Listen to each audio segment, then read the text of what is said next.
Pasensya na po kayo. Kasi galit ako. In fact, I am angrier than angry itself. For the longest of time, I have been biting my tongue about Duterte. Hindi lang ako nagsasalita laban sa kanya. Sa halip, ay ikinakampanya ko na lamang ang aking kandidato sa pagkapresidente, si Vice President Jojo Binay. Subalit gaya nga ng sinasabi nila, napupuno rin ang salop. At sabi nga ni Edward Burke, the only thing necessary for evil to triumph is for good men to do nothing. Nagiging matagumpay lang ang kasamaan kung ang mabubuting tao ay walang ginagawa. At gaya rin ang sinasabi ng pari sa kasal bago ma-finalize ang seremonya, speak now or forever hold your peace. Magsalita ka na ngayon sapagkat pag natapos na, habang buhay ka ng mananahimik. And I say, enough! Tama na! Sobra na! How can I really hold my peace after watching that latest video of Duterte saying those despicable things? Anong sabi niya? Ni-rape nila lahat ng mga babae, so yung unang asolte, kasi nag-retreat sila, naiwan yung ginawa naling cover. Ang isa doon, yung lay minister na Australiana. Problema na ito. Paglabas, di binalot. Tiningnan ko yung mukha. Tang-ina, parang artista sa Amerika na maganda. Tang-ina, sayang ito. Ang nagpasok sa isip ko, ni-rape nila. Pinagpilahan nila doon. Nagalit ako kasi ni-rape nila. O isa rin yun. Pero napakaganda. Dapat ang mayor muna ang nauna. Sayang. This is an actual transcript from his video. And honestly, I got sick. Nasuka ako sa sinabi niya at naisip ko, hindi ba babae ang nagluwal sa iyo, Rodrigo Duterte? Wala ka bang anak na babae? Wala ka bang kaibigang babae? How can you really make a joke about a dead woman who had been raped? Paano ka nakapagbiro tungkol sa isang taong bukod sa na-rape na ay wala ng buhay? At sumagi sa aking alaala ang napanood ko na isang interview sa kanya ni Vice Ganda. Ang tanong sa kanya, ilan ang girlfriend niyo, Mayor? Sagot niya, 5. 4 na lang pala kasi hiwalay na kami nung tunay kong asawa. Sabi ni Vice, alam po ba nilang lahat? At nakangiti pa niyang sagot, palagay ko.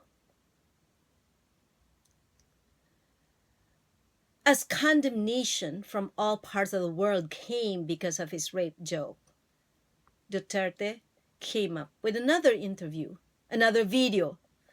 Doon, nagpaliwanag siya. Sinabi niya na galit lang daw siya noong sinabi niya yon.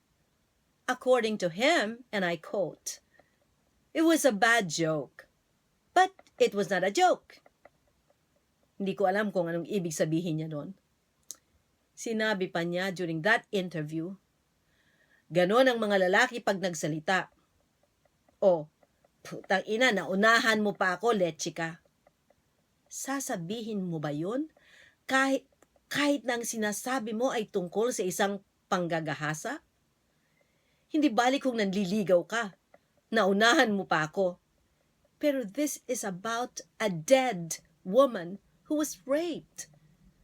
Sasabihin ba talaga ng isang lalaki ito? Naunahan mo pa ako? I tell you, the men in my family will never say that. Ever. Ano pa ang sinabi ni Duterte? Kaya nga sinasabi ko na sa inyong lahat, I'm a womanizer. Para alam na ninyo. Para alam na ng lahat. What does he plan to do? Anong planong gawin niya? Anong plano niyang gawin? Gusto niyang maging pastime ng Pilipino, ng mga kalalakihan ang pambababae? Nabiging huwaran siya? Na bukod sa asawa mo ay lantaran mong sabihin na meron kang kabit, na may iba ka mang babae? That is no longer a joke. Sabi niya, this is me. Ako ato. At hindi naman ako mamamatay kung hindi ako mananalo sa eleksyon. Sana nga hindi ka manalo, Rodrigo Duterte. And this is my ardent prayer. Kahit lumubhod pa ako sa iba't ibang simbahan, huwag ka lang manalo because you do not deserve to lead the country I love. Pinastos mo na ang Santo Papa noon. At pagkatapos, anong sabi mo?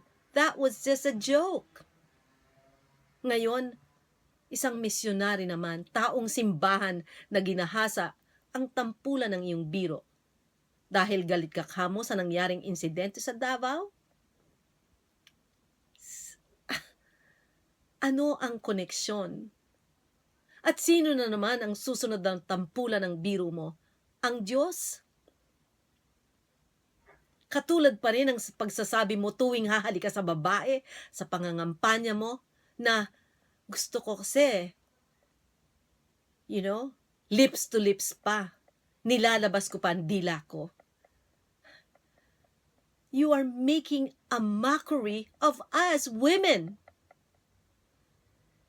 Sinabi mong gutter language yon dahil hindi ka naman lumaking konyo ang sinasabi. Sabi mo galing ka sa baba. I tell you, napakarami kong kaibigan na galing sa kahirapan. But they have maintained their dignity. Huwag mong gamiting sangkala ng mga mahihirap para makalusot ka sa mga kabastusang sinasabi mo. You ask people to accept you for what you are. And yes, I might accept you for what you are, a crude, bastos. But you will never be my president. You will not be the man who will represent my country. Oo, galit ako. Galit na galit. And any decent human being will get angry over this. Ano pang sabi mo? Mas mabuti naman ako kaysa kay Binay na wala namang ginawa kundi magnakaw. Seriously? Walang ginawa si Binay? If you remember, simulat sa poll, ayaw mong maging presidente. Ayaw mong tumakbo. Ewan ko, marahil dahil deep in you, alam mo na wala sa iyo ang katangian ng isang magaling na presidente. Sabi mo nga, kaya ka lang tumakbo, ay dahil tumakbo si Grace Poe, and you will never be under a foreign president. That's what you said. Nung pinag-usapan ng qualification, ang sabi mo, kapag na-disqualify ka, hindi ba si Binay ang iboboto mo? And now, what are you saying? Joke pa rin ba lahat yon? Binay, on the other hand, declared that he was going to run for president simula pa nung manalo siyang vice-presidente. Simulat sa poll, sinabi na niya na gusto niyang maging presidente ng ating bayan at paglingkuran ang mas nakararaming masa. He wanted to lead the country. At marahil, yun ang pinakamalaki niyang pagkakamali ang sinabi niya kagad yun. He expressed his willingness to serve the country and to continue serving. Dahil simula noon, ay nagsimula na ang paninira sa kanya. Systematically demolishing him. 2 taon na inimbestiga siya sa Senado, 117 hearings, first time in the history of the Senate. At sa kabila ng napakaraming makinarya na ginamit laban sa kanya, Until now, wala pa ring matibay na ebidensyang nailabas ang Senado laban kay Binay. I know him personally. I know Jejomar Binay. Kasi nung nasa kolehiyo ako at aktibong nakikibaka sa lansangan, nakikipaglaban sa karapatan ko bilang tao, sa karapatan ng kababaihan, karapatan ng mahihirap, nandun si Jojo Binay. Nang maging abogado siya, napakaraming mahihirap na kailangan ng tagapagtanggol ang nirepresent niya. He was a Mabini lawyer. At nung ma-appoint siyang OIC, until he became the elected mayor of Makati, it has been public knowledge na siya ang nagsimula ng libreng edukasyon sa mahihirap. Hanggang kolehiyo, libreng ospital sa mahihirap, pagtulong sa mga maliliit na munisipalidad by sending poor children to school, donating medical equipment, school supplies, at marami pang iba. Sadly, politics is a very dirty game. And what better way to demolish Binay than to accuse him and continue accusing him of corruption. Yun lang. They focused on that kasi wala silang makita. Subalit gaya nga ng sinabi ko, sa halos 2 taon na pag-imbestiga ng Senado sa mga akusasyon ng mga taong tatakbo rin pala ngayong eleksyon, sa kabila ng 117 beses na hearing at imbestigasyon, magpahanggang ngayon, wala pa rin konkretong ebidensya silang maipresenta. Pero naging laman ito ng media, TV, dyaryo, halos araw-araw. Ganun talaga ang paninira. Ganun talaga ang pagpapalaganap ng kasinungalingan. Kasi kapag paulit-ulit na sinasabi mo ito, kapag walang humpay ang ginawa mong paninira at pagbabalita ng isang kasinungalingan, kalaunan, nalilimutan ng mga tao na kasinungalingan pala ito. Until now, until this very moment, walang konkretong ebidensya. Siya'y hanggang ngayon ay isang akusado lamang. Pero iba ang kaso ni Duterte. Sa kanyang bibig mismo lumalabas ang krumal-dumal na pananalita niya. What did he say? Sayang. Napakaganda, parang Amerikana na artista. Dapat, mayor muna ang nauna. Sa pangre-rape? Ano pa ang sabi niya? Oo, pinatay ko silang lahat. Inubos ko yung 2 magazine ko sa kanila. Ano pa? Matapang ako kaya ganun sila. Referring to other candidates. Bayot sila